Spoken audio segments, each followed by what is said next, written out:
Eu tô aqui pra defender o São Paulo, meu marido é São Paulino, coitado é sofrido, mas tô aqui pra defender. Vocês colocar isso aí, só com vocês. Não, a gente não vai colocar isso não. É só pra você ver depois como vai ser o desempenho na tela.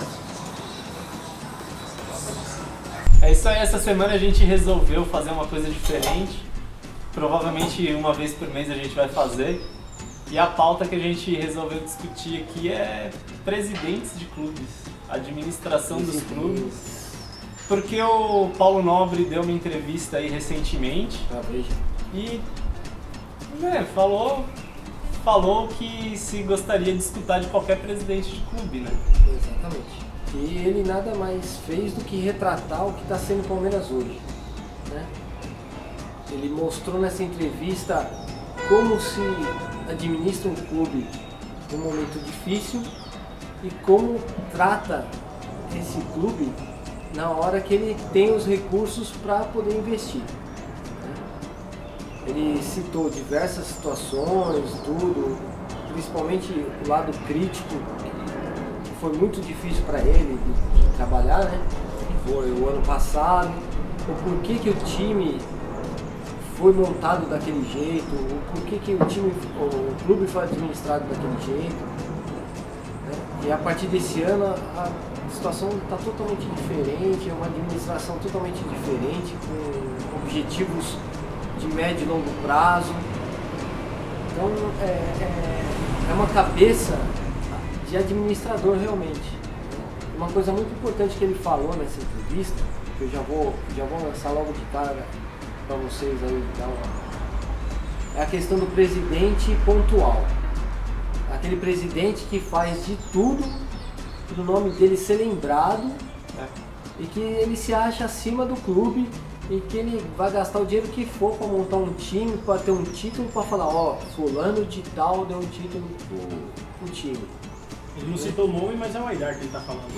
Não, na verdade ele estava se dirigindo aos anteriores. Então, a década de 90 foi uma geração de presidentes de clube desastrosas em São Paulo. Né? Teve o Mustafa no Palmeiras. No São Paulo nem tanto, né? O São Paulo na década de 90 São Paulo foi bem. Agora Marcelo Teixeira, Dualib, né? São presidentes que faziam de tudo para ter o nome registrado na história, né? Ganhar títulos pelo clube, mas sem pensar no depois, né? Que é o que a gente tem hoje, por exemplo, no Vasco, né? O Eurico Miranda trabalhando pelo ego dele. Quando ele perdeu a eleição, ele fez de tudo pro Vasco perder tudo, né? E ele pode falar que foi nas outras administrações que o Vasco desenvolveu essa dívida e tal, mas desenvolveu por culpa dele, né? Sim.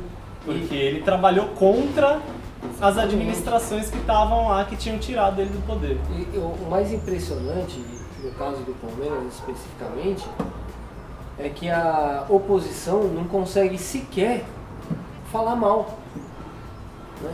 Porque o projeto que o Paulo Nobre desenvolveu foi tão grande, foi tão bem feito, que eles ficam procurando, né? Problema aqui, problema ali e tal, plantando uma coisa, mas não surte efeito.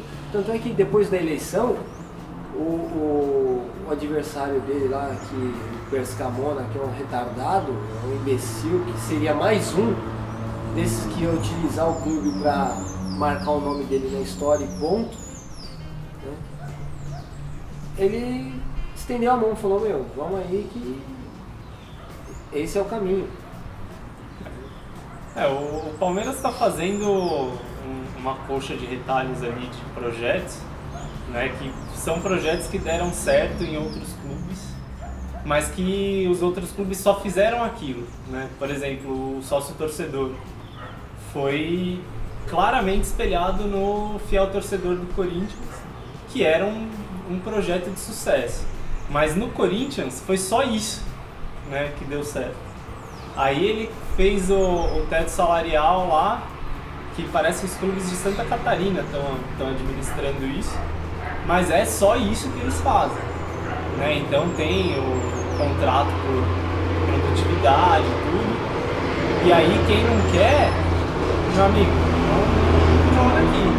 Não, porque hoje em dia a real é assim, os clubes estão reféns dos empresários, né? O clube não tem mais o direito de administrar o seu dinheiro quando um jogador é vendido. Ele investe o dinheiro dele no jogador e ele perde aquele dinheiro. O empresário fica com a maior parte, o jogador fica com uma merreca, né? Ou seja, a lei que a gente tem hoje, a lei do passe e tal, ela só mudou, tirou da instituição clube e colocou na mão do empresário. Né? Tanto é que hoje tem jogador que é fatiado por 10, 15 pessoas, tem pedaço com um monte de gente. Jogador pizza é a coisa mais comum que tem. E aí o jogador, o clube vai lá, igual o caso do Gabriel Jesus.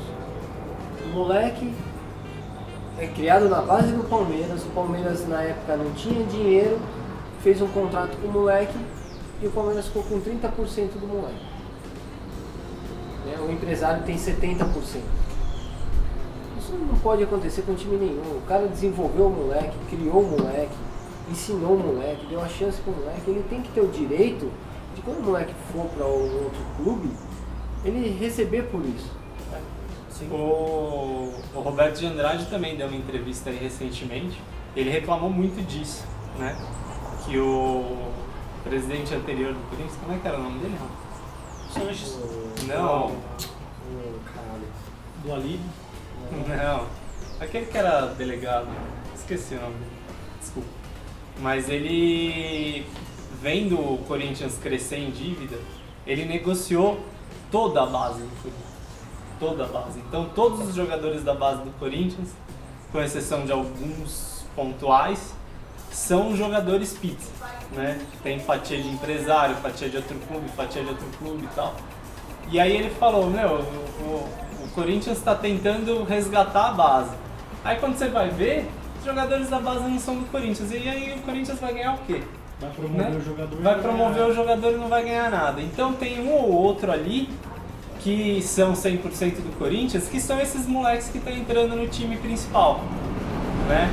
São, fora o Malcolm, né, que é pizza, os que estão sendo promovidos agora são, os que estão tendo prioridade de promoção são os que são 100% do Corinthians, mas são pouquíssimos, né? E aí como é que você vai fazer um bom time, né? Você pega uma base que é campeã mundial sub-17, campeã da Copa São Paulo, campeã da Copa BH, campeã de tudo, mas você não pode usar os jogadores porque eles não vão te dar retorno. E aí? Aí você tem o oposto hoje, né? Que até pouco tempo atrás era um exemplo, agora é o oposto. No caso de São Paulo. O presidente de São Paulo desmontando o time para pagar dívida, vendendo jogador aos montes. Antecipou cota de patrocínio, do Paulista, já está querendo pedir do Paulista, já recebeu tudo da verba da Under Armour para 2016 então, e ainda vai fechar com um rombo aí de 50 milhões. Né? Então, aí chegou o ano que vem, como que vai trabalhar? Paulo Nobre falou que se ele não tivesse pego o dinheiro dele lá e emprestado para o clube, tinha fechado. Tinha parado as atividades do futebol do Palmeiras. O cara não pensa, os caras não pensam no próximo presidente, aí o próximo presidente tem que ser um, né, vamos falar a real, né? O artista. Como que é o nome dele? Paulo Nobre, ele é um playboy, né? Ele não é um grande administrador e tal, mas é um cara que tem dinheiro, que soube se cercar de caras competentes, né? Então ele pegou o dinheiro dele e colocou lá no Palmeiras, mas não é aquele negócio, vou colocar aqui o meu dinheiro no Palmeiras, e aí eu vou comprar a seleção brasileira e vou ser campeão de tudo.